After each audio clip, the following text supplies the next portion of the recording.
El Señor esté con ustedes. Y con su espíritu. Del Santo Evangelio, según San Lucas. Gloria a ti, Señor. En aquel tiempo, Jesús fue a Cafarnaúm, ciudad de Galilea, y los sábados enseñaba a la gente. Todos estaban asombrados de sus enseñanzas, porque hablaba con autoridad. Había en la sinagoga un hombre que tenía un demonio inmundo y se puso a gritar muy fuerte: «Déjanos, ¿por qué te metes con nosotros, Jesús Nazareno? Has venido a destruirnos. Sé que tú eres el Santo de Dios». Pero Jesús le ordenó: «Cállate y sal de ese hombre». Entonces el demonio tiró al hombre por tierra en medio de la gente y salió de él sin hacerle daño. Todos se espantaron y se decían unos a otros: ¿qué tendrá su palabra? ¿Por qué da órdenes con autoridad y fuerza a los espíritus inmundos y éstos se salen? Y su fama se extendió por todos los lugares de la región. Palabra del Señor.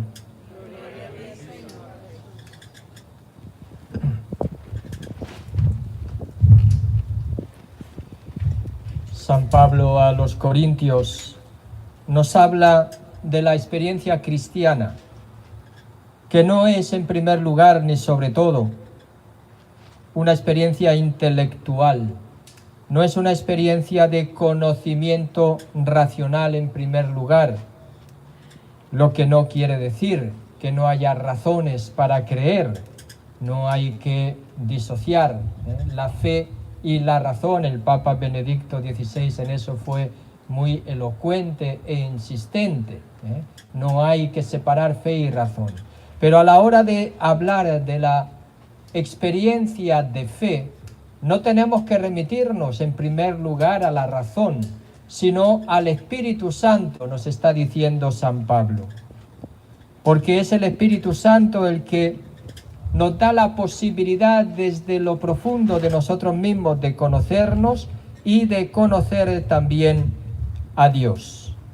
Por lo tanto, cuando nosotros hacemos esa experiencia por medio de la fe, porque pensamos según el modo de pensar de Jesucristo, nos está diciendo San Pablo, tenemos el pensar de Jesucristo. Cristificación, decíamos el otro día, en el bautismo fuimos revestidos de Cristo y la vida en el Espíritu tiene que seguir creciendo precisamente en ese proceso de cristificación, o ir pensando, sintiendo como Jesús.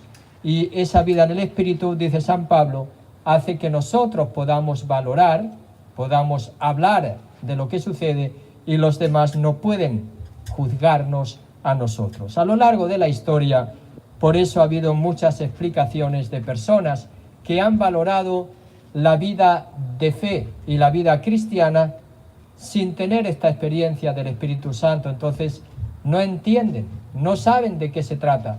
Y no saben de qué se trata precisamente porque no han hecho esa experiencia. Por ejemplo, cuando se habla de la modernidad en el siglo XIX, el siglo XX ya, un tal Nietzsche que dice: Dios ha muerto, lo hemos matado. Pues no tiene la experiencia del don del Espíritu. Él habla desde su experiencia y desde su experiencia llega a una conclusión psicoafectiva, sentimental, medio racional a su manera, que le hace pensar que es imposible que Dios exista. Y lo mismo un tal Sartre, otro filósofo existencialista francés, que en nombre de la existencia humana vivida con sentido, niega también la existencia divina. O Freud, o el mismo Feuerbach, que va a decir que Dios es una proyección psicológica. Otros van a decir sociológica. Freud va a decir que forma parte del complejo de Edipo. No tienen esa experiencia del Espíritu y se arrogan el poder de juzgar la experiencia cristiana sin saber lo que es hacer la experiencia de Jesucristo. Nuestra experiencia no es una experiencia psicoafectiva, en primer lugar, no es una experiencia proyeccional, no es una experiencia en la que nosotros percibimos a Dios como un rival de nuestra libertad porque con sus preceptos nos oprime. No tiene nada que ver la experiencia cristiana con esa crítica que se le ha hecho, sino que tiene que ver con una persona histórica que se llama Jesús de Nazaret, que ha pretendido, y su pretensión se ha manifestado auténtica y verdadera con su resurrección, ser el Hijo de Dios, el Mesías esperado por el pueblo de Israel. No solamente eso, sino que se ha presentado como el mismo Dios presente en la tierra. Y es esa experiencia que parte desde sus discípulos hasta el día de hoy, la que nosotros vamos haciendo con la relación, creyendo en Jesús y sabiendo que está vivo en nuestras vidas. Y eso es una certeza espiritual en el Espíritu de Jesús. Hay también espíritus malignos dentro de la sinagoga. En este caso, Cafarnaúm, ayer era Nazaret. Y en la sinagoga de Cafarnaúm hay también una autoridad, una enseñanza que viene cuestionada por Jesús. Y nos está revelando que esa enseñanza cuestionada por Jesús parece ser que viene del demonio inmundo que posee a uno que estaba dentro de esa sinagoga, la institución religiosa donde se escuchaba la palabra de Dios, donde se explicaba la palabra de Dios para la vida. Sin embargo, hay alguien que le dice a Jesús: déjanos en paz, has venido a destruirnos, sé que tú eres el Santo de Dios. Le recrimina a Jesús que su enseñanza se distancia de aquella enseñanza que había dentro de la sinagoga. Y Jesús quiere hacer callar esa enseñanza. Esa enseñanza, ¿por qué? Porque no parte del Espíritu de Dios. Porque esa enseñanza parte de los maestros rabinos, porque esa enseñanza parte de una tradición mal entendida, parte de haber confundido los preceptos humanos con los preceptos divinos. Y eso es lo que Jesús va a ir enseñando a lo largo del Evangelio. También dentro de nuestras iglesias a veces podemos confundir las cosas y empezar a dar enseñanzas humanas.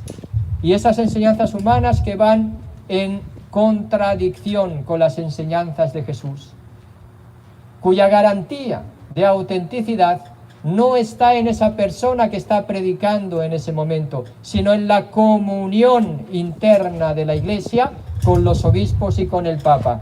Cuando hay esa comunión, porque es a los que Jesús les ha dado, ¿verdad?, el poder de atar y desatar, ya lo hemos visto varias veces en el Evangelio de San Mateo, sobre todo, es ahí cuando nosotros podemos también hacer que ese espíritu inmundo, ese demonio inmundo, no se meta dentro de nuestras iglesias. Algunos hasta dicen que se ha metido justo en los obispos y en el Papa.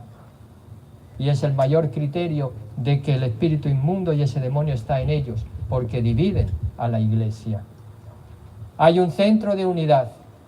Sí, la roca Jesucristo, pero tú eres Pedro y sobre esta piedra edificaré mi iglesia. Ese es el centro de unidad.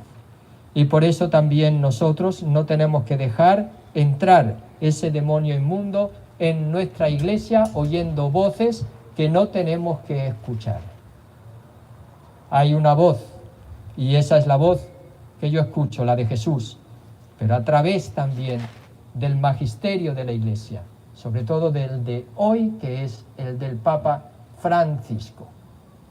Por eso es importante que también nosotros adquiramos esa autoridad del Espíritu Santo. En primer lugar, viviendo desde Jesús nuestra vida y con Jesús. En segundo lugar, sabiendo que como somos vulnerables, también podemos ser poseídos por un demonio inmundo que nos aparta de la doctrina de Jesús. Por eso, también nosotros miramos cómo esa enseñanza hoy va dirigida a nosotros a través del magisterio del Papa Francisco. Y por eso también nos reafirmamos en esa experiencia del Espíritu que nos hace también capaces de juzgar, no en el sentido de condenar, sino de valorar todo lo que es bueno y lo que es malo. Pidamos a Dios para toda la Iglesia ese don del Espíritu Santo.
Hola, si te ha gustado y crees que puede ayudar este vídeo a otras personas, no te olvides de compartirlo y si no estás registrado, de registrarte en nuestra página de YouTube.